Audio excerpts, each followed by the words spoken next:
और अब आगे बढ़ते हैं। धर्म और राजनीति को मिलाकर मोदी विरोधी माहौल बनाने की कोशिश का पर्दाफाश करने के एक दिन बाद अब एक नया एंगल सामने आया है जो 2019 में होने वाले आम चुनावों को प्रभावित करने की योजना को एक्सपोज करता है। टाइम्स नाउ के हाथ लगी एक रिपोर्ट में वैटिकन ने प्राइम मिनिस्टर मोदी को एंटी माइनॉरिटी करार दिया है। आपको बता दें कि आर्च बिशप ने इससे साफ इनकार किया है कि वैटिकन का भारत की सियासत से कोई लेना देना है। उनका कहना है कि वैटिकन को बिना मतलब ही इस पूरे विवाद में घसीटा जा रहा है।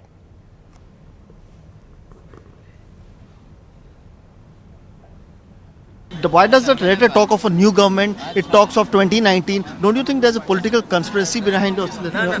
Absolutely no political conspiracy, but definitely it has a political concern because the government concerns us.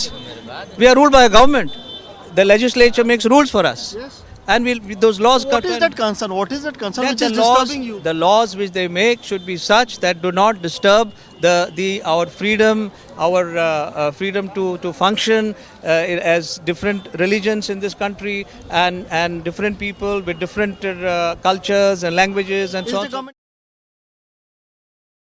You've written a letter saying that the communal fabric of the country is under threat. What is your motive behind this letter, Father? The motive is to pray for the country, to call our people to pray for the country through fasting and prayer. That is what my motive was. Yeah, and to make sure that we are as a Christian community pray and we are spiritually renewed, purified, and we always have the. But why does that letter talk of a new government? It talks of 2019. Don't you think there's a political conspiracy behind it? Absolutely no political conspiracy, but definitely it has a political concern because the government concerns us. We are ruled by a government.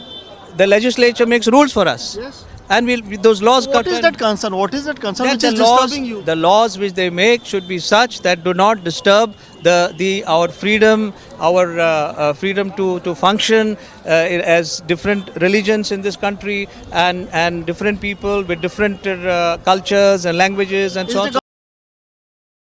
In the CBCI, we have not made any statement.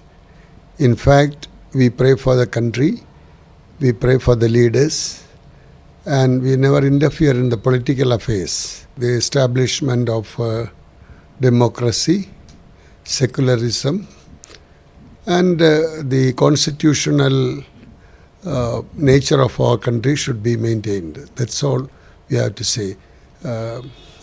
What Archbishop mentioned is his opinion. From his own experience, he might have said something. Being a citizen of the country, he can also say what his conviction is. Let's cut across live to my colleague Sherin now. She's been gathering all the responses from the clergy for us. Sherin, when we look at these responses, they say that there is no conspiracy, but definitely we are concerned about the political situation in the country. Now, that exactly means that religion is getting involved with politics. Well, that is right, Preeti. When I spoke to most of the priests in the Catholic board, they all have been saying that in this particular letter that has been written by the Delhi Archbishop, nowhere it's mentioned that they have not named any party or they have not named any person. But now the newsletter of the Vatican News, has clearly said that the NDA government is anti-minority. The NDA government is against Christians. There are a lot of attacks that is happening under the rule of NDA government. They also goes on to say that the NDA government is pro-Hindu. So somewhere or the other, we are seeing that in the newsletter, now finally the names have been mentioned. So this is becoming a bigger controversy. No matter how much Archbishop of Delhi Diocese, Anil Kuto, defends, saying that we have not mentioned any name, it's clearly indirectly hinting out to a particular party. Absolutely. But they have also saying that this is not a political conspiracy, but this is a political concern, and we are actually looking calling for a prayer and not calling for vote. We have never asked them to vote for a particular party. And also what is interesting to note here is that the CBCI, which is the Catholic Board of Christians in India, has clearly maintained that the Vatican news is not a mouthpiece of Vatican, and the Vatican only guides them spiritually. So what the Vatican says has nothing to do with what is happening in India. Indian priests, Indian heads of priests, there are But when about your 300 guiding force is making a comment about the political situation in your country, you are bound to take note of it, and some people might just end up taking it seriously. Sharon, stay with me. We have some more political reactions on the story. I'll come back to you after that. It is everybody's faith. We are all independent citizens. We have thinking. Yes, if I want to achieve something, I follow my own religion or this one. I have to fulfill the wish. Some people go to yatras, some people go to Vaishno Devi, some people go to various places. That is their astha. So if he is saying he's an individual, Archbishop is though he represents the clergy of a important community, but still he is an individual and it is his wish. There is nothing wrong in it. The cardinal is appointed by the Vatican, and Vatican is supposed to be a state. I would urge our government to cancel diplomatic relations with the Vatican and ask their embassy in Chanakyapuri to be closed down, because they are actively engaging in the internal affairs of Indian politics. Ban all foreign missionaries, Christian missionaries who are coming, because we want friendly relations with the countries which believe in democracy. Right, let's go across to Sharon once again. Sharon, that's a very important point that Mr. Subramaniam Swamy is raising. Are we going to see any sort of response from the central government on this letter of the Vatican? Because this actually also involves diplomatic ties between the two countries.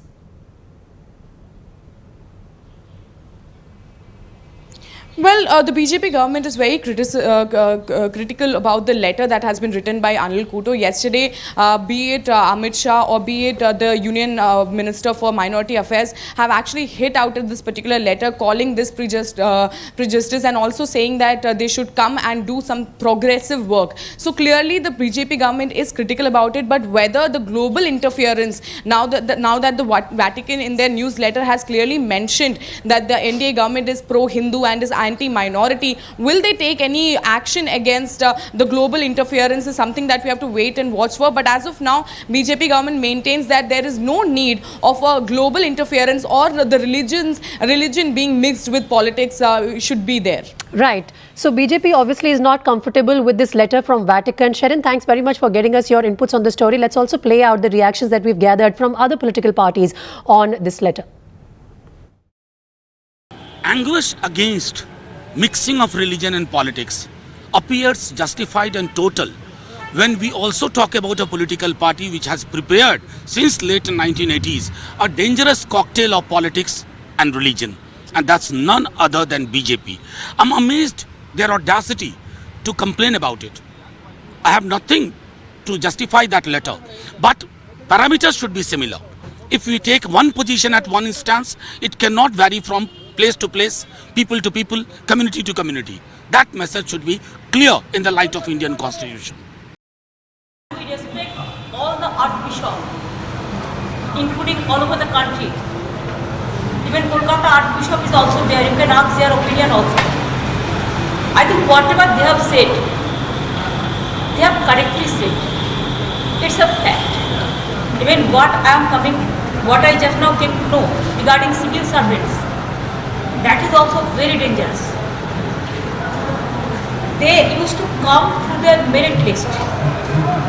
Now if you count political event, that whoever will be IS, IPS because of some particular corner's recommendation, then don't you think it's a constitutional crisis and it's a constitutional breakup? I think fair enough. There must be limitation for everything. देखिए, religious ground पर appeal जो है वो मैं समझता हूँ कि मुनासिब नहीं है। मोदी डेवलपमेंट के नाम पर आए थे और मेजॉरिटी कम्युनिटी ने उनको ज़्यादा वोट दिए थे, माइनॉरिटी के लोगों ने तो कम दिए थे। तो ये बात तो मेजॉरिटी कम्युनिटी को ही तय करना है कि क्या मोदी के डेवलपमेंट के प्लान पर वो कामयाब हुए कि नहीं हुए। और अगर मोदी डेवलपमेंट नहीं कर सके, जैसा कि यूपी के बारे में, तो मैं समझता हूँ कि यहाँ मेजॉरिटी और माइनॉरिटी सबको इस बात का एतराफ़ है, सब लोग ये मानते हैं, स्वीकार करते हैं कि कोई डेवलपमेंट सेंट्रल गवर्नमेंट नहीं कर सकी यूपी में।